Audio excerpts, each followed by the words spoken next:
Veronica Macedo, we spoke earlier this year. You said that you really wish to fight again here in South America. Now you're fighting in Sao Paulo, a special place for you where you used to live in the past. How good it is to be back here in Sao Paulo now for a fight in the UFC? Well, do you want me to hold it? Okay. Well, it's gonna be my first fight in Brazil, which is very excited. I've wanted to fight here. I've tried to. Have had a few canceled fights, so I'm super excited to be able to, especially in Sao Paulo, because like I got my residency here when I was kind of like gypsying around the world. With a Venezuelan passport, it's not very easy to get a visa anywhere or to stay anywhere, and with no documents, basically, like Brazil let me in, and it gave me a home. So I'm happy to be fighting from home. How did you end up here, and when was that?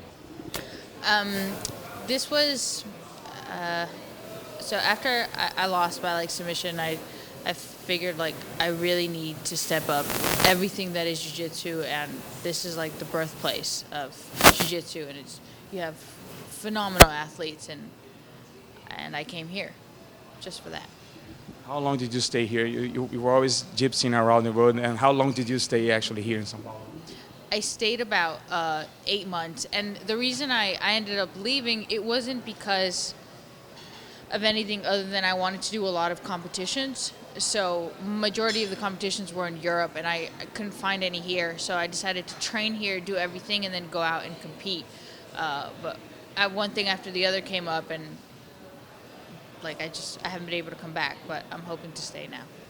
And are you planning on staying here after this fight, or again you're moving somewhere else?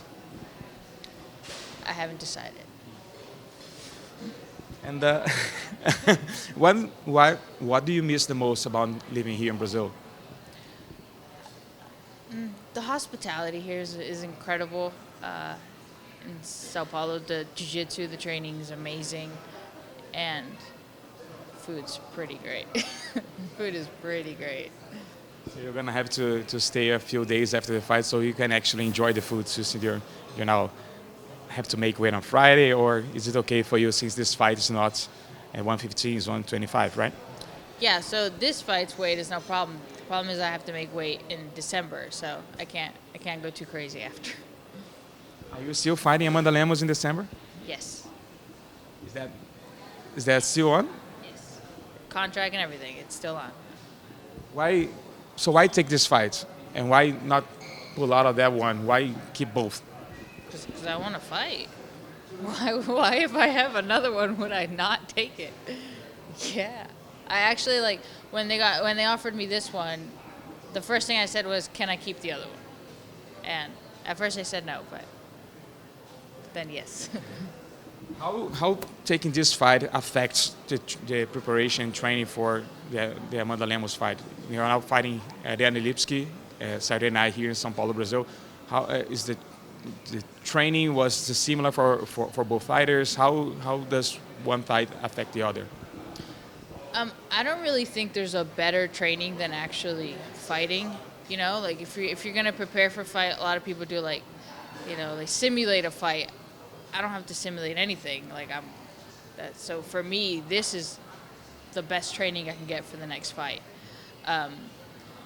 And I usually worry more about fixing my own mistakes than who I'm fighting. So it doesn't really matter.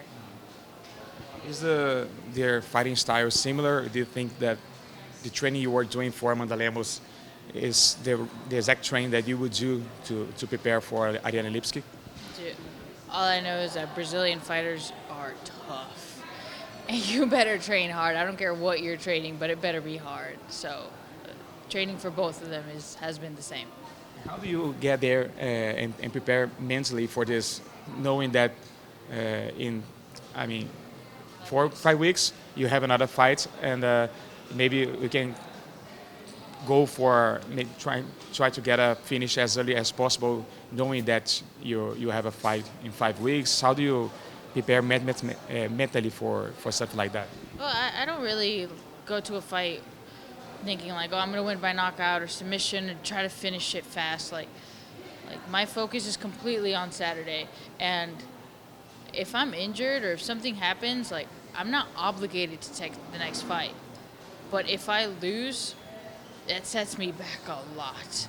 So I'm not like, I'm not going to take any risk or anything that I shouldn't during the fight. So fighting Lemos is spending in you being fit to fight in 5 weeks. Yes. Even if you go in this fight and you lose, but you're not injured, injured, you're gonna still move on and fight Amanda Lemos. Yes.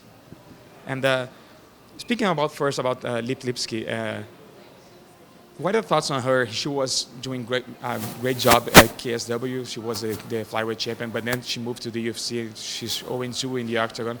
What are your thoughts on her before joining the UFC and what she was able to do in the Octagon against Joanne Calderwood and Molly McCann? Well, I just think she's, like all Brazilians, she's a great fighter. Sometimes your results and just doesn't come out the way, like. It's hard to judge somebody's whole skill and talent based off like 3 5-minute rounds, and that's what it's come down to. So I just know that she's a tough fighter. Post UFC doesn't matter, but it's just going to be a hard fight.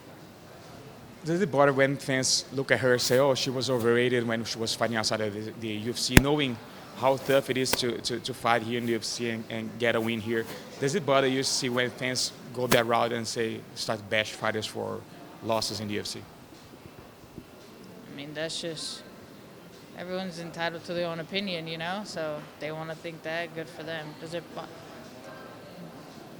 Like, as a fighter, it sucks to be in that position, but this is what it is. Like, if not, we just fight in our backyards and don't tell anybody. But if you're going to fight in front of 20,000 people, not always going to be good comments. You were telling me before we started doing this interview that you were training in Holland, and you just said that maybe you're going to stay here in Brazil, maybe not, you don't know right now. When you're going to just decide where you're going to do your training camp for Amanda Lemos, the remaining weeks that you have for Amanda Lemos after this fight, is going to make all those decisions after the fight on Saturday? Yeah, after the fight. So, yeah, I've taken into account if I'm injured, if I'm able to continue, if anything happens. So there's a lot of factors that I won't know until this fight is over. So I don't want to start planning about the future without just Saturday. When we spoke after your fight in Montevideo, Uruguay, you didn't know, you mentioned that you were always traveling around, training in different places, and you didn't know where your next step would be because financially it was very tough for you.